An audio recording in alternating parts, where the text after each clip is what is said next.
Pro Family channel. If you have not subscribed, please click the like button, share and subscribe. It's free.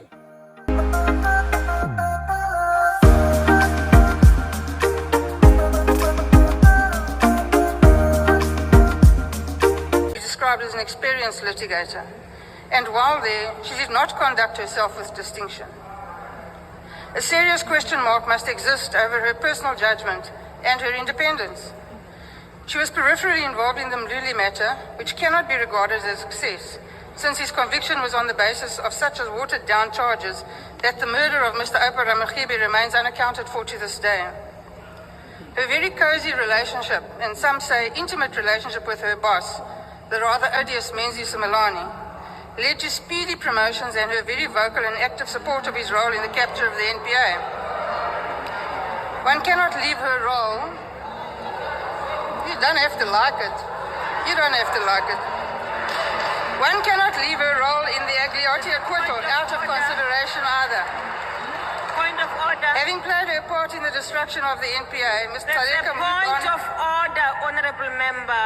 Having played her part in the destruction of the NPA, Honourable Breitenbach. Ms. Taleka moved on to the office Honourable of the Breitenbach. Lucy Gigaba. Honourable Breitenbach. Please, there's a point of order. Honourable Speaker, the Honourable Member here gives an insinuation of a young woman rising through sexual favors in the job, in this country, in this day. With what we have gone through, we can't allow this, Madam Speaker. It can't be allowed to even have such an insinuation in this type of a house with the past we have and what we are going through as women in this country. Thank you. Honourable Breitenbach, will you please withdraw your statement? I will not. If you will not, Honourable Breitenbach, you may leave the House.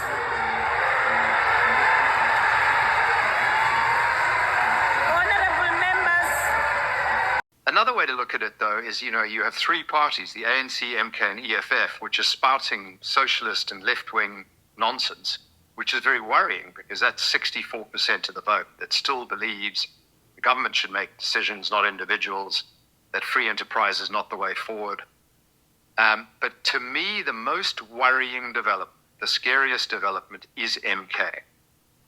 And what I'd like to say up front, in my view, MK is a bigger threat to this country, to stability, to human ingenuity and economic freedom than the EFF. I almost come think, on, Rob. No, seriously. I Rob, almost Rob, think the EFF are opportunistic and MK are the real threat. No. I mean, I disagree with you from time to time, but this one I really do. The MK, let's just leave that on one side, but the EFF has as its role models people like Maduro from Venezuela. They have as its role models people like Vladimir Putin. Remember Malema saying at the F&B Stadium, Putin is us and we are Putin. And where does its money come from? It's if you start applying second level thinking, and I'd love you to share this with us because you have an enormous range of contexts. We have become part of this whole geopolitical battle that's going on in the world. We have to be. When you see MK regalia with Vladimir Putin's face right next door to Jacob Zuma's, when you hear Malema saying Putin is us and we are Putin, and we know that there are troll farms here in South Africa that are run by, it used to be Prigozhin and now is part of the Kremlin operation.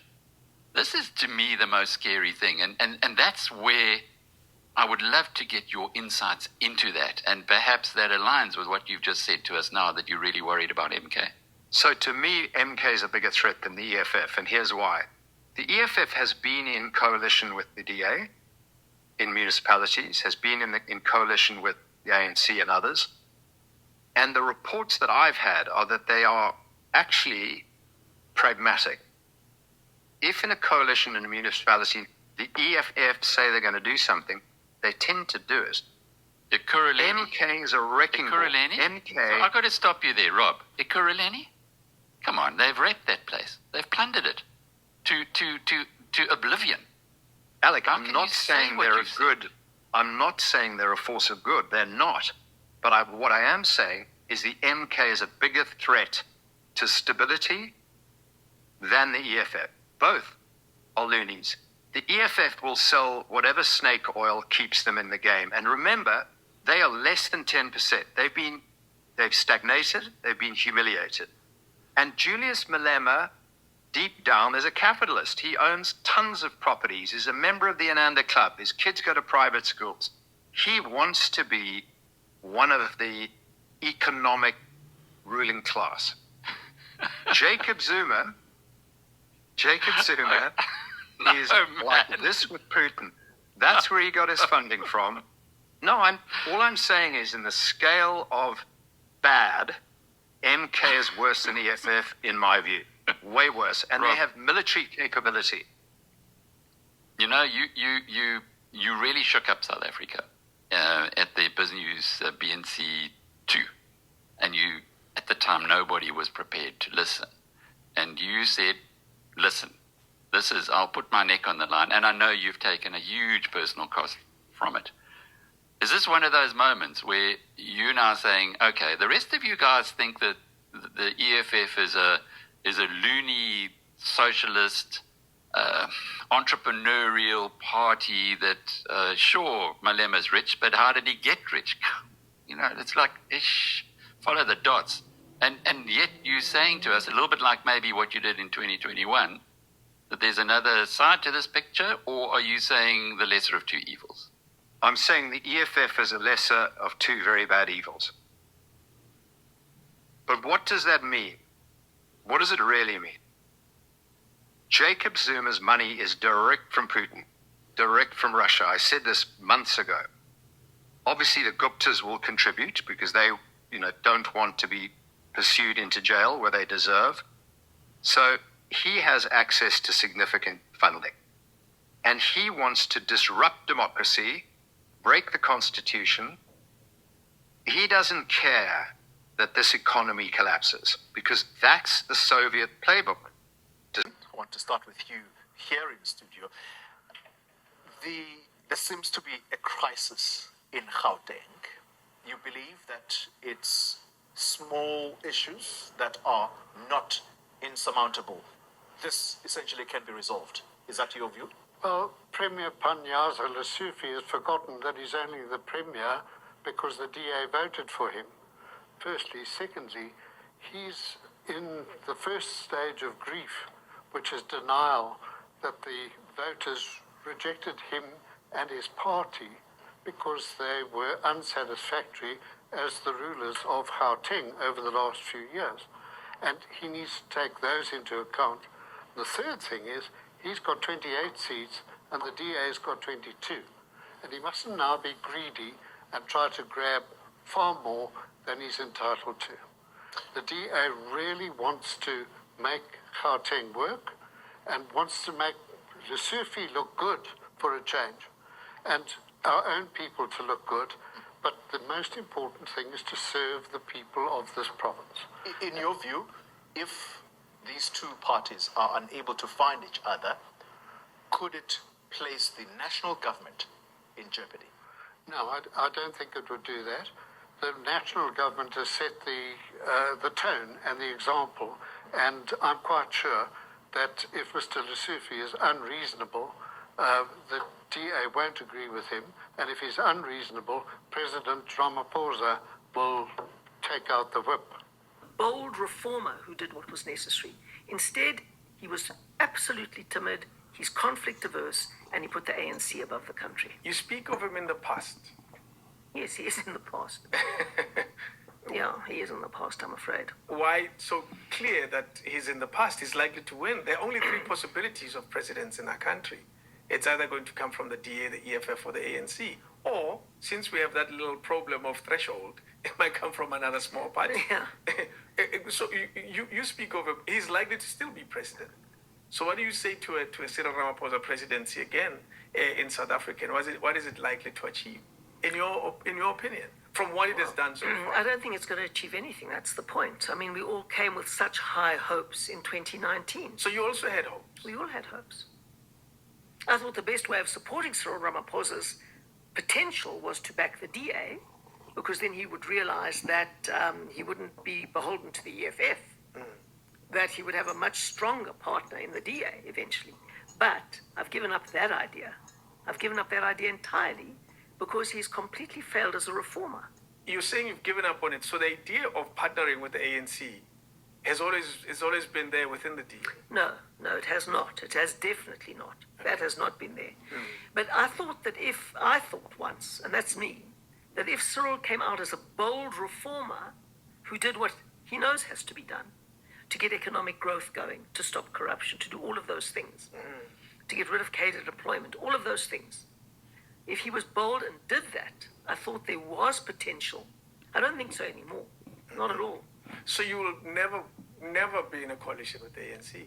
Well, I don't see them as coalition partners. They'll destroy the DA. If the conversation ever comes up? Because it's really just a phone call. Well, no, it's not a phone call. That's the problem. It's not a phone call. And it's not bargaining around positions. Coalitions are very complex things that require very complex agreements. So you're saying, you as a DA, you wouldn't pick up that call? That's not my call. I'm not the leader of the party. Well, my job is to keep the rest of the party running so that the leaders can make the call. Would you pick up the call? Well, my personal take is that it might once have been a prospect when Cyril Ramaphosa posed as a great reformer. Okay. It's 5 years ago. Yeah. But the interim and the last 5 years have shown me absolutely not. The ANC is endemically corrupt.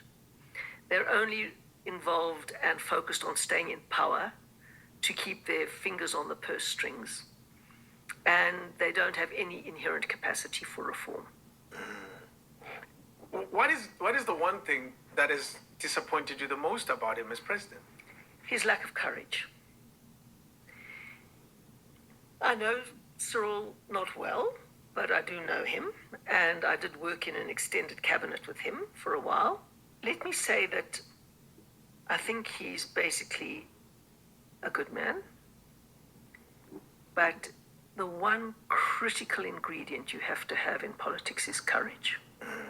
And I don't think he's got that. And that's a deal breaker. It's a deal breaker. Yeah. It's a deal breaker.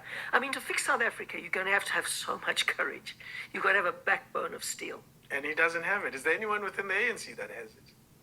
Well, I don't know everybody within the ANC, but anybody in the top positions, absolutely not. I mean, The top 7 now. No. Coalition with the ANC, rather with EFF. There was cooperation in the city of Tshwane a few years ago. I was dead opposed to that. Dead opposed to Really? it. Very. However, I mean, that caused my first polarization with Musi and others. It gave you Mayor Msimanga. That was that time when Mayor Msimanga became mayor. I know, but You say you were dead opposed to it, but I was dead opposed to a cooperation agreement with the EFF. Dead opposed to it.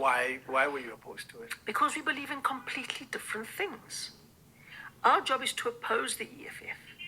Ultimately, South Africa is going to come down to a contestation between what the DA believes and what the EFF believes. The ANC doesn't know what it believes. It's all over the place. The EFF knows what it believes, and the DA knows what it believes. The DA believes in constitutionalism, the rule of law, non-racialism, a social market economy, and progress for all. That's what the DA believes in. Are you saying if I was to put a Cyril Ramaphosa on that chair, he will have different opinions to those beliefs? I don't care what his opinions are. I want to see what he does. Yeah. It's very easy to say things, but can you do things? Can you become the government, let's say, of a city or a province or a country and do the things that are necessary to get progress? That's what's important. And to do those things, you need a lot of courage because there's a million people pulling you down all the time. And people in the media who don't know what they're talking about, gabbling on all the time.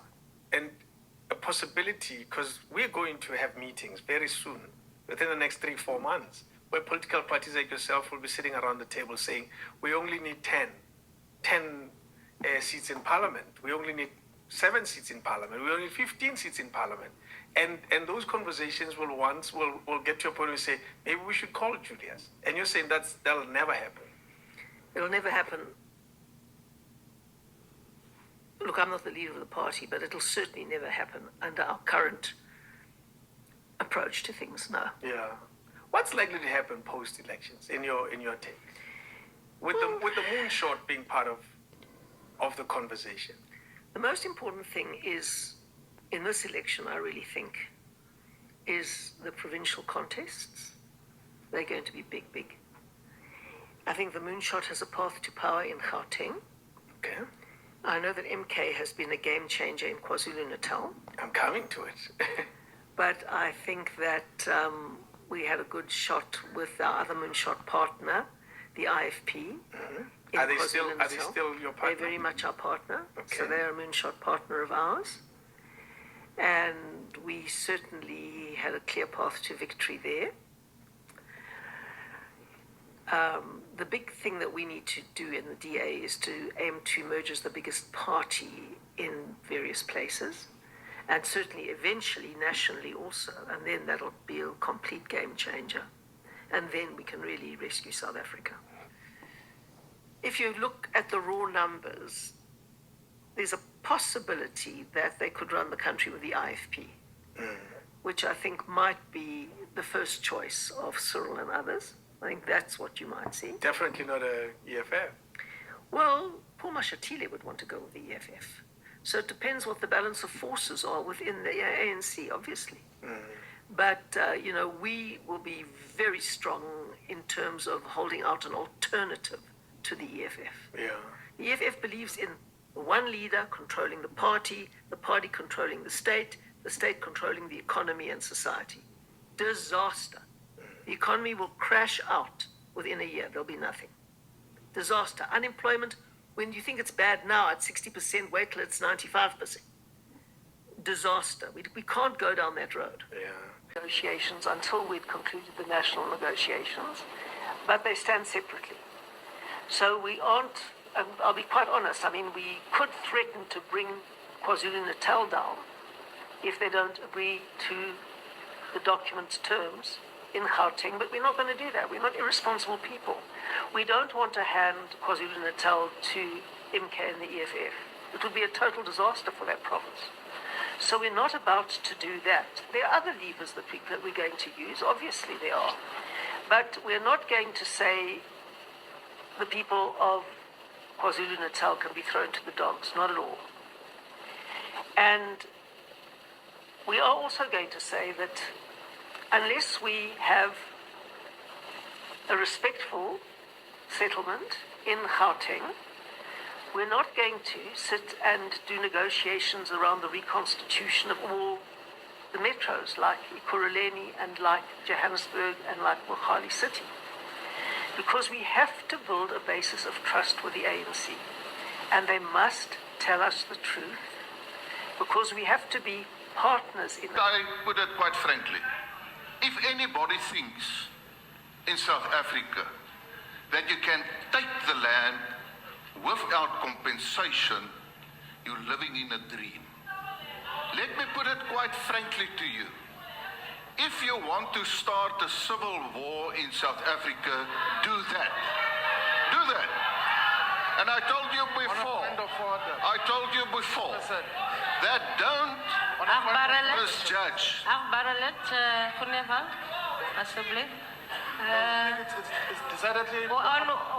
are you raising, Honorable Member? On a point of order. On which rule, Honorable Member? The rule that establishes point of order, you know what is the rule. But the point of order is, he can't stand there and threaten civil war for a radical program of land occupation.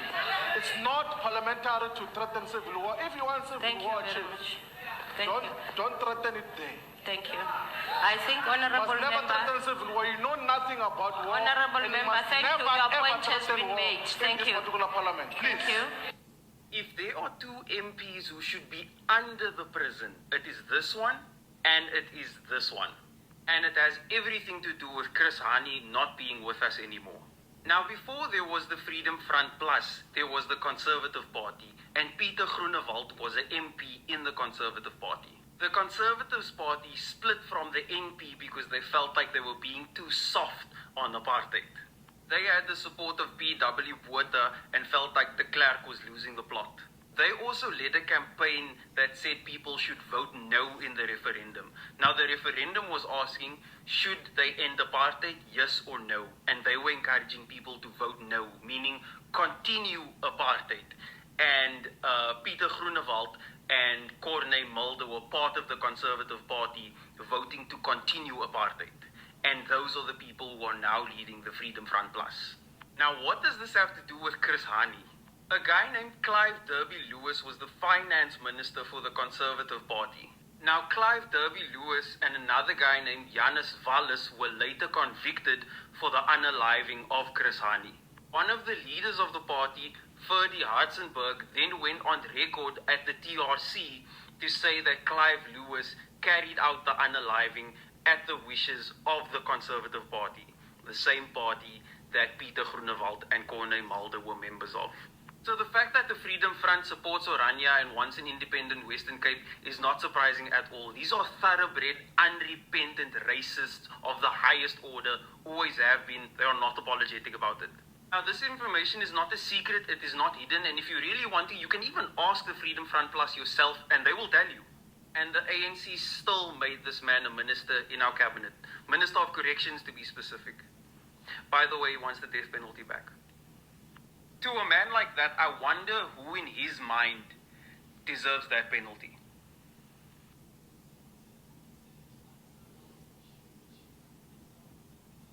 Of the reverse apartheid racist comment made by DA Member of Parliament Ronaldo Gous, a new footage and photographs emerged of DA Member of Parliament Ian Cameron in blackface. Protesters painted themselves black as a symbol of what they call racial classification at the institution. The University of Pretoria that aren't allowing white students to study veterinary science there, they rejected after applying. We're representing about, I think it's 73 students that applied, and they were rejected because of the fact that they're white. We know this because they eventually, after a big struggle, told us that the department explained to them that they won't let more white people study, or they won't let white people study. There needs to be more blacks studying veterinary sciences. They delivered a memorandum of demands to the department's Diane Parker. I am accepting this memorandum on behalf of the Minister of Higher Education and Training, and we will take the matter forward with it, and we'll have a discussion on it, and we will refer back to you. The youth organization said it would keep contacting the department until all students are given fair chance at the institution. Tsapo Lesola, Eyewitness News, Pretoria. It was recorded in blackface at an AfriForum youth protest outside of the Department of Higher Education and Training. The group claimed that the university's admission policies eroded the rights of white South Africans. At this point, I feel like white South Africans have been living the lavish life at the expense of black South Africans. From the beginning of time, from the moment Jan van Riebeck set foot in South Africa, their lives have been smooth sailing. So I don't understand why they would fight for their comfortability in this country as if someone is threatening their livelihood. For a long time, black people have been marginalized. They have been denied access to the economy of South Africa, and they are still being denied access even today. But you don't see them using any form of harmful protesting gimmicks to get their point across. You know how I see it? Since black people always protest for service delivery amongst everything else, they thought if they wore blackface, they would get their message across faster. I mean, after all, it is the black community's culture to protest violently, according to Ian Cameron. Blackface has its root in the 19th century minstrel shows, where white performers would darken their skins with makeup to caricature and mock black people. These performances perpetuated harmful stereotypes depicting black people as lazy, uneducated, and inferior, thereby reinforcing and justifying the racial hierarchies and systemic oppression of the time. The legacy of blackface is a brutal reminder of the dehumanization and violence inflicted amongst black people. It is a symbol of the white supremacist ideologies that sought to strip black people of their dignity and humanity, reducing them to grotesque caricatures for the entertainment of white audiences. This incident is not isolated, but is part of a broader, troubling pattern within the DA. Recently, another DA member of Parliament, Ronaldo Gous, was uncovered for his racist rhetoric in a video where he used violent racist language, saying, "Kill the K people, kill the N people."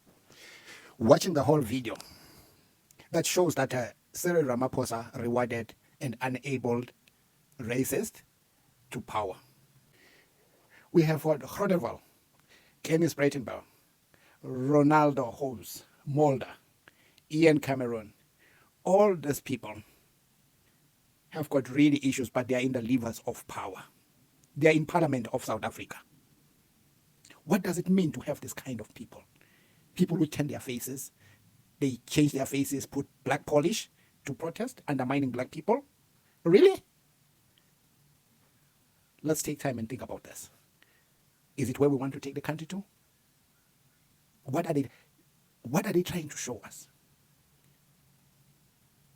We have people who can stand up in Parliament and say, if you want civil war, take the land without compensation.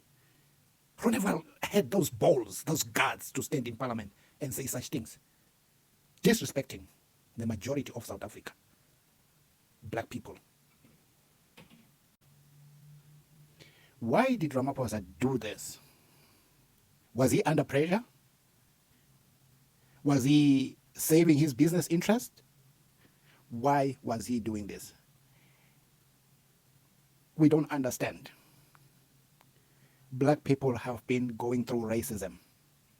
Ramaphosa is a president of South Africa and knows this very well. You go to Cape Town, whereby the DA is governing. Look at Khayelitsha. As we are talking of now, there will be snow falling in Khayelitsha. There was a storm that attacked that place, and black people were affected by all this. Their shacks were pulled out from the ground by the storm, and they don't know where to sleep as of now as we are talking.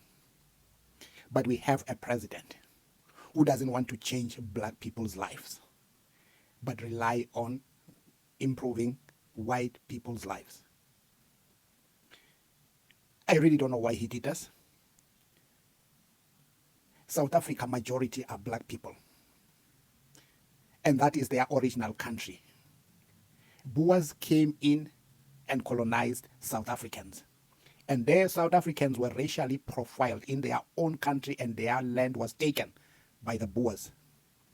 As of today, South Africa is an unequal country. White people are the ones who are holding on the economy of South Africa, and they don't want to be challenged. And we have a president who is a puppet, who has rewarded the racist with positions of power.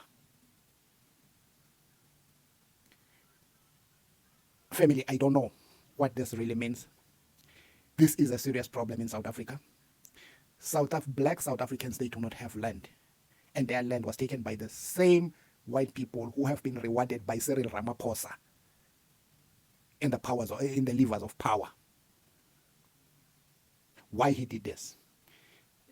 I hope somebody will comment respectfully and tell the whole world why did Ramaphosa do this. Was it his decision? Is he saving the interests of the black people in South Africa, the majority, or he's saving the interests of minority in the country? This GNU that he is talking about is not a GNU. And who was on the table? And who took the decisions? Because when you remember very well, during the time of elections, they were telling us that they have to bring out the results because they wanted business people to understand what is really going on in the country. And the markets wanted to know. Who is bigger, the markets or the original owners of the land who wanted to choose whoever they wanted to choose to power? Let's comment respectfully, family. and say whatever we want to say. I love you all. Bravo, bravo.